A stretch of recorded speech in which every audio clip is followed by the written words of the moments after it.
euros après les femmes de ménage, les auxiliaires de vie sociale, les accompagnantes d'enfants en situation de handicap, les assistantes maternelles.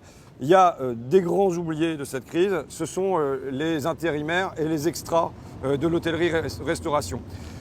Moi, ça m'est venu parce que j'ai fait une manif à Méholt avec les gens de l'aéronautique. J'ai demandé mais où sont les intérimaires? Je m'attendais à la réponse, ils n'étaient pas dans la manif parce qu'ils avaient été, dès le confinement, dégagés des boîtes et donc ils étaient devenus invisibles pour le mouvement social, tout comme ils le sont invisibles du gouvernement. Et ensuite, j'ai eu des tas de cas dans mon coin, chez Valeo, chez Dunlop, de gens qui, y compris, attendaient des entretiens d'embauche et finalement se sont retrouvés du jour au lendemain à être évincés. De ce fait-là, qu'est-ce qu'on a fait? On a lancé un appel sur Facebook en demandant aux intérimaires de nous apporter leur contribution. Il y en a un certain nombre qui se sont réveillés. Amandine, Pierrick, Hassan est venu plus tard. Charlotte, on a eu vraiment un gros paquet de contributions. Qu'est-ce qui en sortait? C'est que du jour au lendemain, c'était fini. Les contrats se sont terminés. Ensuite, il y a eu d'emblée le passage pour beaucoup de 1 600 € à 1 000 €. Et en vérité, par exemple pour Amandine, dans un grand groupe, après des années de galères, elle vous le racontera, mais elle avait un entretien d'embauche avec vraisemblablement le 13e mois, le comité d'entreprise et tout ça. Et à la place, non seulement elle se retrouve au chômage, mais aujourd'hui, elle se retrouve au RSA. Et ça, c'est une situation que malheureusement on a été amené à rencontrer, y compris pour des extras qui interviennent à l'Assemblée nationale, avec la questure de l'Assemblée nationale, et où du jour au lendemain, de la même manière, ils n'ont eu plus aucun boulot. Qu'est-ce que ça nous a... Si on veut chiffrer, là, au-delà des cas individuels, chiffrons. Il y avait à peu près 2,7 millions d'intérimaires et extras, une augmentation de 50% en 10 ans.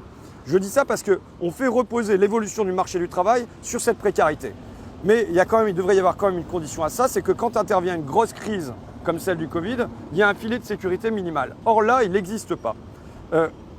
En fait, d'après le patronat de l'intérim, ainsi de suite, c'est 500 000 équivalents temps plein, au moins, qui sont partis en fumée.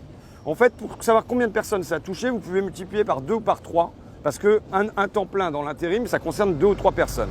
Donc, à coup sûr, on est au-delà de 1 million de personnes qui ont vu leurs revenus diminuer, et c'est vraiment au bas mot du bas mot. Je ne sais pas, peut-être que Hassen, pour le collectif des précaires, donnera son estimation, mais au bas mot, on est aux alentours de 1 million de personnes touchées par ça.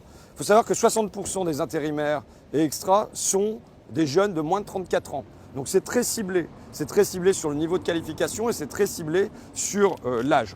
La proposition qu'on a faite, elle émane en fait d'une extra de l'hôtellerie à Lyon, Charlotte, qui nous a dit « Moi, je ne comprends pas pourquoi nous, on n'a pas eu le droit à une année blanche comme les intermittents. C'est pareil pour nous.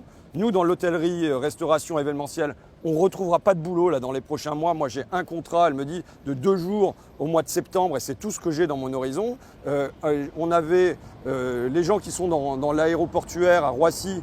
Pour retrouver du boulot, ça va être la grosse galère. L'aéronautique, n'en parlons pas. Donc, on a des secteurs entiers qui sont touchés par ça. Ce n'est pas par plaisir que les gens vivent avec 1 000 € à la place de 1 600 €.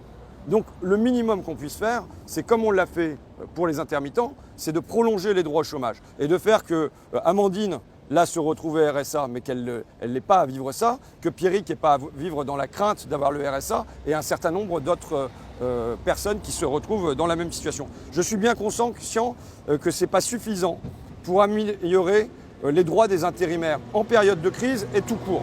Maintenant, je pense que c'est un premier pas minimal de dire qu'il doit y avoir une situation d'égalité entre les intermittents et les intérimaires et les extras. Voilà. Amandine, Pierrick. Pendant le Covid, donc on m'a dit que tous les contrats n'étaient pas renouvelés. Donc je me suis retrouvée du jour au lendemain sans travail, sans rien. Et aujourd'hui, je bénéficie du RSA parce que je n'avais pas assez de droits de jours au chômage.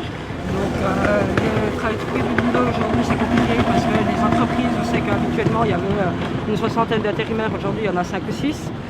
Je vais aller voir les boîtes d'intérim, il n'y a pas de boulot pour l'instant, donc je ne sais pas l'avenir, ce que ça va donner, quoi. Donc dans combien de temps on va pouvoir travailler, dans combien de temps on va pouvoir se sortir de cette galère là-dedans, quoi. Là aujourd'hui quand vous allez voir les boîtes d'intérim, qu'est-ce qu'on vous dit? C'est le Covid c'est le Covid, il n'y a pas de reprise, donc la reprise est difficile pour les entreprises. Donc les boîtes, je vous dis, il y avait 60 intérimaires, aujourd'hui il n'y en a que 5 ou 6. Et c'est vraiment pour pallier les remplacements et tout, mais pas ce qui tourne habituellement, quoi. Très concrètement, vous devez vous débrouiller avec quel revenu aujourd'hui? Je suis à 600 € par mois, un peu moins de 600 € par mois. Donc ça change de 1600 €, enfin là c'est une perte de 10 000 € par mois, donc c'est un peu difficile.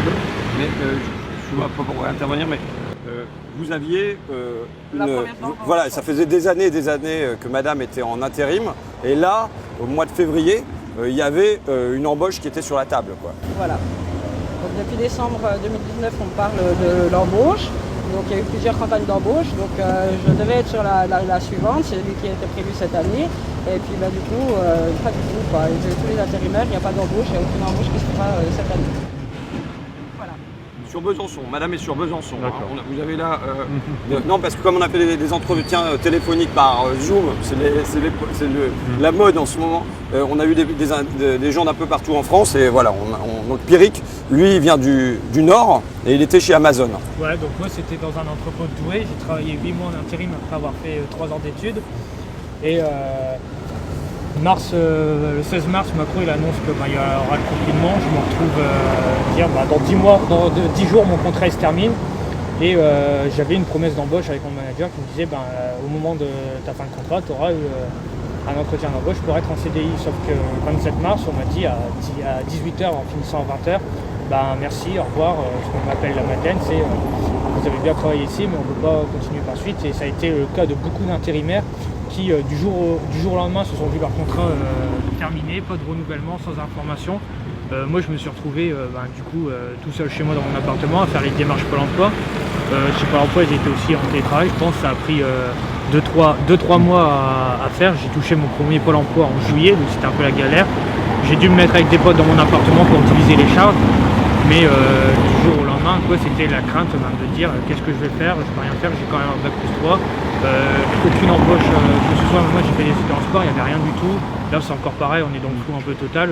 Il me reste 3 mois de chômage, donc la proposition de loi d'avoir un an de chômage, une année blanche pour le chômage, ça va me permettre peut-être de me poser un horizon plus vaste et me dire qu'est-ce que je vais pouvoir faire plutôt qu'être dans la crainte de dire dans 3 mois je pourrai plus payer mon loyer, je pourrai peut-être plus manger, je pourrai plus me déplacer, je pourrai plus vite, ce sera la survie, quoi. Est-ce que là vous vous sentez oublié par le gouvernement On est complètement oublié, je sais même pas oublié, ça fait des années on parle de ce cas, quoi. Hassen, qui est donc extra dans l'hôtellerie et qui est du collectif des précaires. C'est ça. Voilà. Exactement. Merci à M. François Ruffin de nous inviter à sa conférence de presse et de nous donner la parole. Excusez-moi. Je vous en prie. Vraiment au-dessus de la cam, parce que je ne voudrais pas qu'elle le... Ah, d'accord. Je disais merci à gentil. M. François Ruffin de nous inviter et de nous donner la parole. À ces oubliés, il les a bien nommés. Le gouvernement nous traite comme des sous-citoyens. Ça, il faut que les gens le sachent, des sous-citoyens, parce que depuis le début de la crise sanitaire, il a mis à la marge de la société plus de 2,5 millions de personnes qui sont dans l'intermittence du travail. En l'occurrence, les intérimaires, les extras dans l'hôtellerie-restauration, l'agriculture et ainsi de suite. 2,5 millions. Pas de plan d'urgence, pas d'année blanche, absolument rien du tout.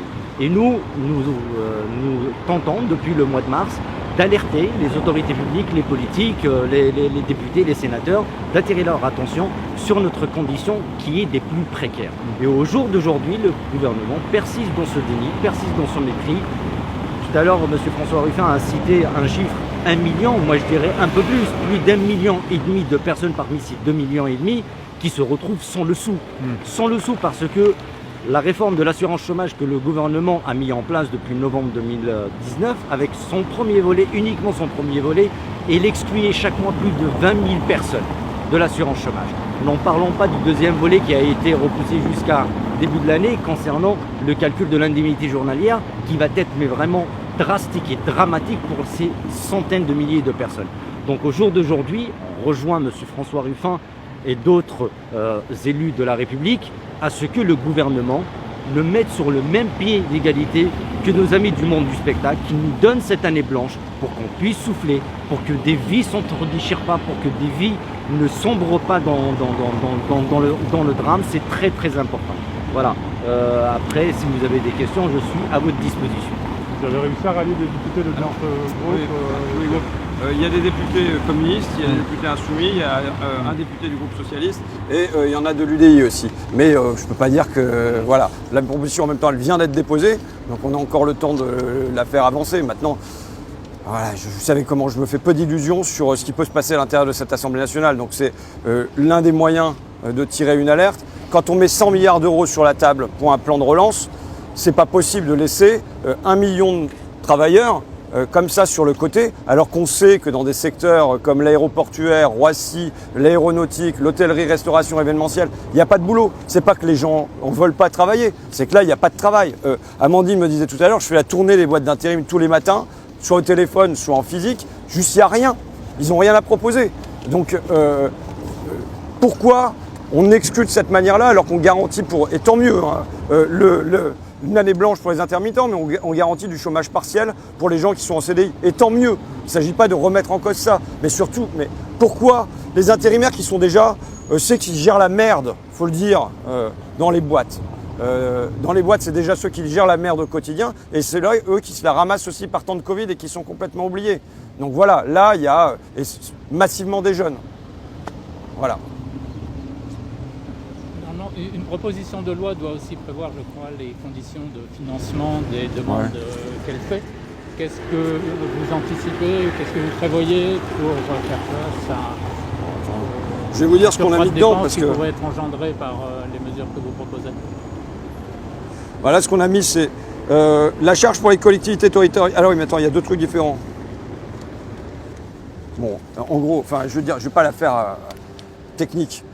Quand on met 100 milliards d'euros sur la table et qu'on est capable de proposer 30 milliards d'euros de baisse de charges pour les entreprises, on doit être capable aussi de juste assurer un filet de sécurité à ces travailleurs. Je rappelle la phrase de Macron pendant le confinement qui disait « Notre pays repose tout entier sur ces femmes et ces hommes que nos économies reconnaissent et rémunèrent si mal ». Il faut savoir qu'il y a, là vous avez des intérimaires qui ont été immédiatement jetés, mais on a eu aussi des témoignages d'intérimaires qui sont allés faire des remplacements dans les usines agroalimentaires, qui sont allés faire des remplacements dans des usines pharmaceutiques, qui sont allés faire des remplacements dans la grande distribution, parce qu'il y avait des salariés qui avaient des enfants à garder ou qui avaient des problèmes de santé, et qui aussitôt après ça se sont vus écartés.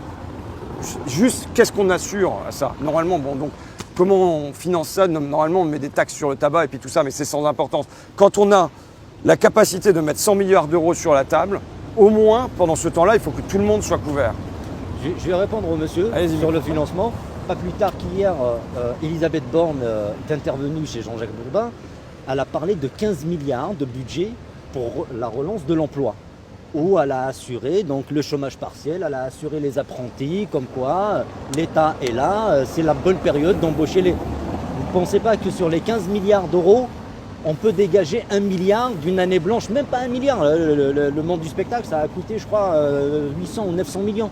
1 milliard d'euros pour assurer ça, ou 2 milliards d'euros pour assurer la paix sociale et la vie sociale de tous ces intermittents du travail. C'est faisable.